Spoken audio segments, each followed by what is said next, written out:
మీరు చాలా ఓపెన్గా చంద్రబాబుకి లోకేష్కి ఛాలెంజ్ చేశారు. లై డిటెక్టర్కైనా ఓకే, నార్కో అనాలిసిస్కైనా ఓకే, లేదా దుర్గగుడి దగ్గరకు వచ్చినా ఓకే, తిరుమల వచ్చినా ఓకే అన్నారు.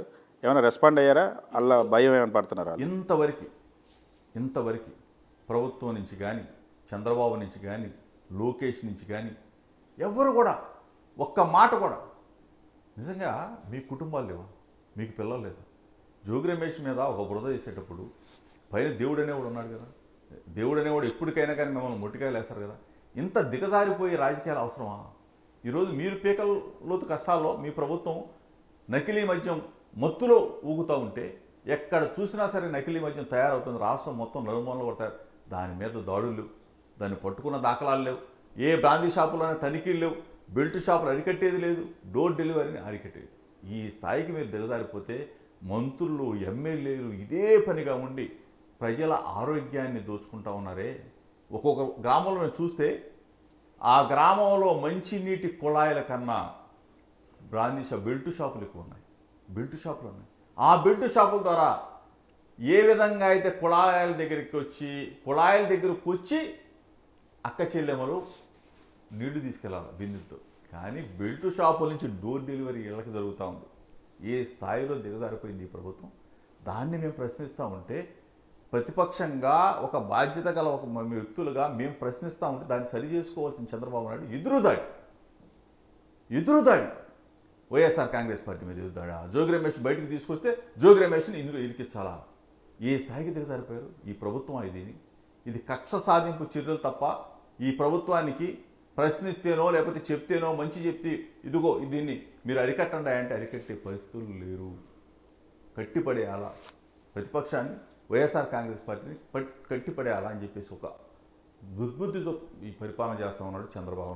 ఈ నకిలీ మద్యం దొరికిన కొద్ది రోజుల వరకు ఎక్కడ మీ పేరు లేదు.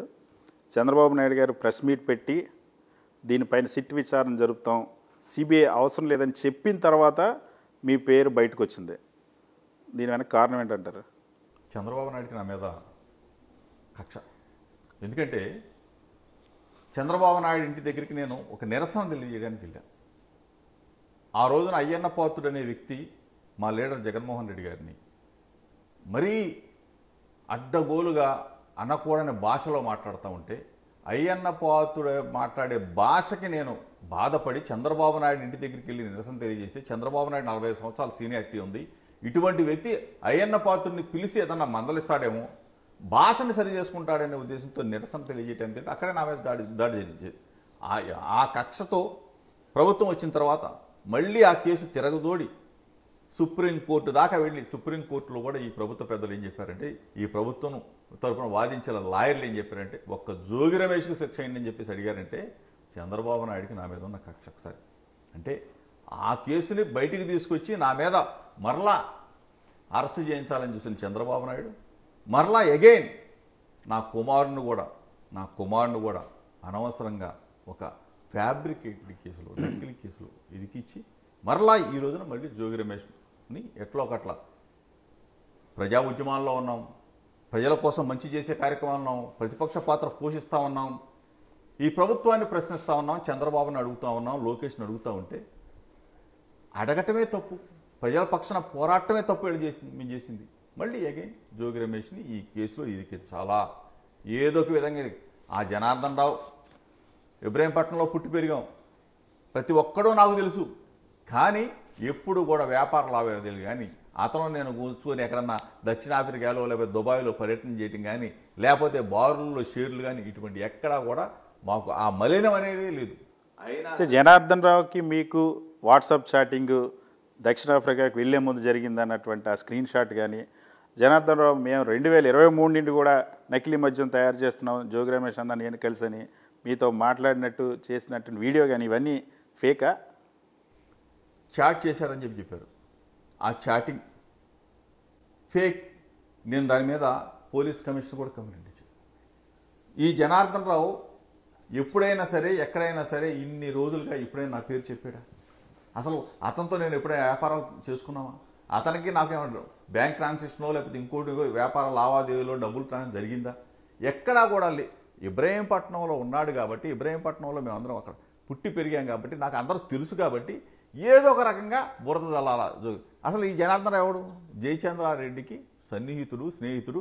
ఈ జయచంద్రారెడ్డితో పాటు బీఫామ్ తీసుకునేటప్పుడు ఈ జనార్దన్ ఉన్నాడా లేడా చంద్రబాబుతో పాటు? తెలుగుదేశం పార్టీ టవల్ వేసుకున్నాడా లేదా? వీళ్ళు తెలుగుదేశం పార్టీ యావత్తు నకిలీ మద్యం కుంభకోణంలో వీళ్ళు ఉండటం ఏంటి? తీసుకొచ్చి మళ్ళీ దాన్ని తీసుకొచ్చి వైఎస్ఆర్ కాంగ్రెస్ పార్టీకి జోగి రమేష్ అంటగట్టడం ఏంటి? ఎక్కడన్నా చూసాం ఇది? అండ్ రీసెంట్గా చంద్రబాబు నాయుడు గారితో జనార్దన్ రావు ఫోటో ఉంటే అది కరెక్ట్ అంట. ఎప్పుడో పాతది ఒక ఫోటో ఉంది మీరు జనార్దన్ రావుది, అందుకు మీరు కలిసి నకిలీ మద్యం తయారు 12 సంవత్సరాల క్రితం వాళ్ళ ఇంట్లో ఏదో వాళ్ళ బాబాయ్ కొడుకుతో కూతురు పెళ్ళి అయితే నేను అక్కడికి, అంటే సహజంగా అక్కడ నేను మా కుటుంబమే రాజకీయ కుటుంబం కాబట్టి అప్పటికి నేను ఎమ్మెల్యేగా ఉండొచ్చు కాబట్టి పిలుస్తారు కామన్గా. అంతేగాని మాకేమీ వ్యాపార సంబంధాలు లేవే. చంద్రబాబు నాయుడుకు ఉన్నాయి, జయచంద్రారెడ్డికి ఉన్నాయి. అసలు వాళ్ళని అరెస్ట్ చేయకుండా వాళ్ళకి రెడ్ కార్పెట్ స్వాగతం వేసి రెడ్ కార్నర్, మేము ఎక్కడికైనా వెళ్ళాలంటే మాకు రెడ్ కార్నర్ ఏది ఒక నోటీసులు ఇచ్చేయటం, మేము ఎక్కడికి వెళ్ళే ప్రసక్తే ఉండదు ఈ ప్రభుత్వంలో. జయచంద్రారెడ్డి మీద కేసు ఉంది, ఎఫ్ఐఆర్ ఉంది, ఏదో సస్పెండ్ చేసేసి నువ్వు చేతులు దులుపుకుంటావా? నువ్వు అరెస్ట్ ఎందుకు చేయాలా? అలా ఆ పిఏని ఎందుకు అరెస్ట్ చేయాలా? వాళ్ళకి సంబంధించిన వాళ్ళు ఎందుకు అరెస్ట్ చేయాలా? అంటే ఏదో ఒక విధంగా దీన్ని వైఎస్ఆర్ కాంగ్రెస్ పార్టీ మీద నెట్టాలా, జోగి రమేష్ని అరెస్ట్ చేయాలా. చేస్తే ఏంటంటే నెల 2 నెలలో 3 నెలలో రాక్షస ఆనందం పొందడానికి ప్రయత్నం చేస్తాడు తప్ప చంద్రబాబు నాయుడు, లోకేష్. రేపు రాబోయే రోజుల్లో న్యాయస్థానాలు ఉన్నాయి, న్యాయం ఉంది, ముట్టికాయలు పడతాయి. సిట్ అధికారులు కూడా చెప్పాం, మేము కోరింది సిబిఐ, చంద్రబాబు నాయుడు వేసింది సిట్. మీరు సిట్ అంటే చంద్రబాబు నాయుడు సిట్ అంటే సిట్టు, స్టాండ్ అంటే స్టాండు, కూర్చోమంటే కూర్చోంటే, పడుకోమంటే పడుకుంటే కుదరదు. చంద్రబాబు నాయుడు ఉండేది ఇంకొక 2 సంవత్సరాలు ఉంటాడు, 2.5 సంవత్సరాలు. సిట్ అధికారులు మీ పదవి విరమణ దాకా మీరు దాంట్లో ఉంటారు. దయచేసి నిజాయితీగా, నీతిగా చంద్రబాబు నాయుడు చెప్పాడని చెప్పేసి జోగి రమేష్ పేరు ఇరికిస్తే మాత్రం మీకు కుటుంబాలు ఉన్నాయి, మీకు పిల్లలు ఉన్నారు, పైన దేవుడు ఉన్నాడు, పైన దేవుడు మొట్టికాయలు వేస్తాడు. తప్పు చేస్తే తప్పు, ఎవరిని పెట్టాలో దాంట్లో ఇన్వాల్వ్ అయిన వాళ్ళని పెట్టండి, తప్పనిసరిగా అందరూ కూడా హర్షిస్తారు.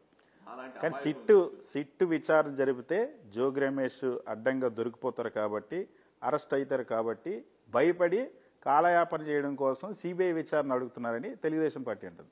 అసలు మేము ఈరోజు అడగల, జోగి రమేష్ పేరు రాకముందే ఫస్ట్ నకిలీ మద్యం కుంభకోణాలు బయటపడుతున్నప్పుడే సిబిఐ దర్యాప్తు అడిగాం మా వైఎస్ఆర్ పార్టీ తరఫున. మేము అడిగిందే ఫస్ట్. తర్వాత మేము ఏమి అడిగాం, దీని మీద పూర్తి స్థాయిలో విచారణ చేయమని చెప్పి అడిగాం.